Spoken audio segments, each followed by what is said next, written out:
We soon approach a downward slope that leads us to a creek, my heels sliding down the soft surface of the ground, its mushy green moss moving with me to reveal rich soil. I can hear a rumbling sound in the distance, followed by a loud horn, and I stop suddenly, looking towards Oliver. Maeve, just keep moving. Don't give up now.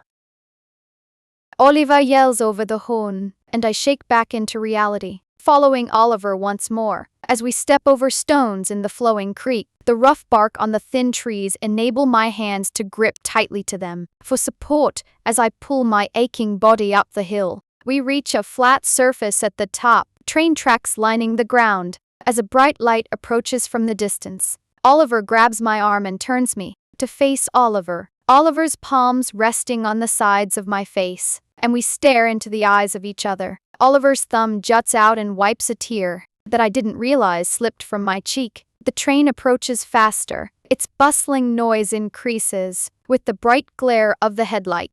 We don't utter a word to each other, simply communicating through our presence in each other's arms. My Oliver, who has made me smile every single day since that rainy night 7 years ago. Oliver's mere face can make my worst day take a complete 180. Oliver's gorgeous smile or mischievous smirk. Oliver's warm body and soft eyes. As the cargo train's front passes by us, I lean up and smash my lips to Oliver's, our mouths moving feverishly as we take in the moment. The starlit sky beaconing down over us. Oliver draws back and firmly holds my hand in Oliver's, looking over to Carter and Alani, who nod at us, the fear evident on Carter and Alani's faces. We all stand in silent agreement as the train passes by, the end cart approaching fast. With nearly a meter left of the train, Alani and Carter push forwards, Woos following suit as we sprint down the open end of the train. Carter is the first to leap up, Carter's arm clutching onto the pole as Carter hoists himself into the carriage. Oliver and I still sprinting as the train continues to accelerate. A loud, earth-shattering growl, followed by the thudding of paws and screeching of tires sound from behind us. Fuck.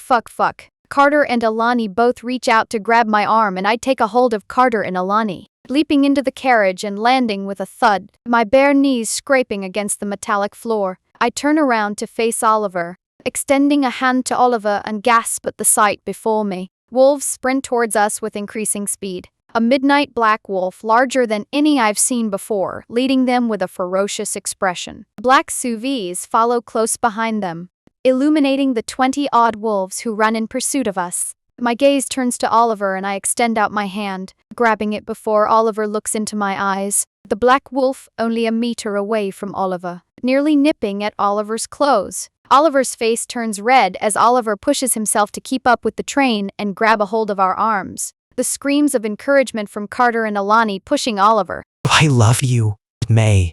Oliver breathes out as a tear runs down Oliver's face and I feel Oliver's hand slip away from mine. The brush of Oliver's fingers against my palm leaving me empty.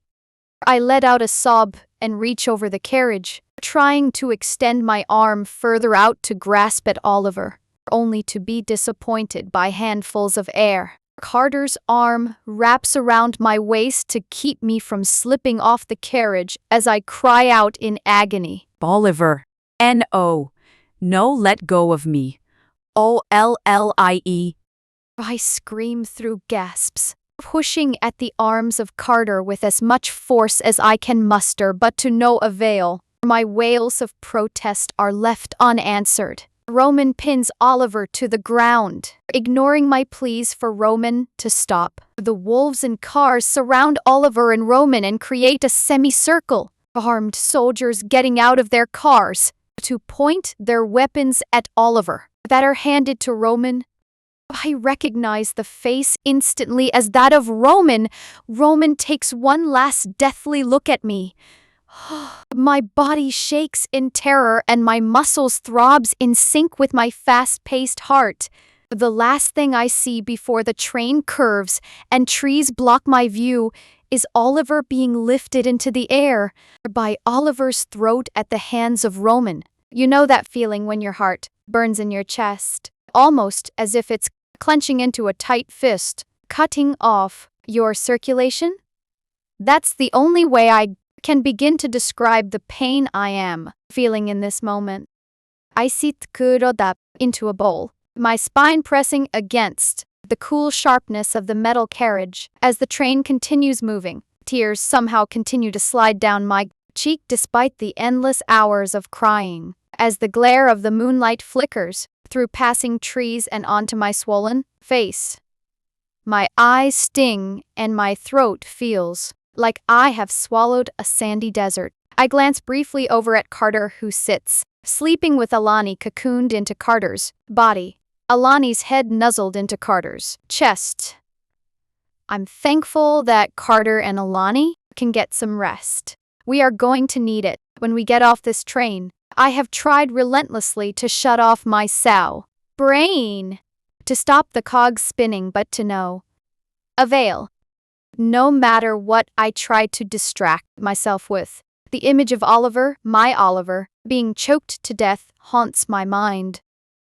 I clench my eyes shut once more, tilting my head as if to shy away from the image as another sob escapes my lips. Oliver. My body rattles with the cries I am working so desperately to suppress, my fist instinctively moving to my mouth, so I can bite down on the tender flesh rather than make noise. Oliver is dead.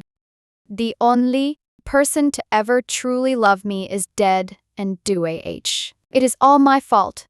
If I hadn't have gone to get that stupid medicine, then I never would have met Roman, and Oliver and I would be together right now. Oliver told me not to go. Oliver warned me, and in my stupidity, I decided to dismiss Oliver's knowledge and rely on my instinct to protect others.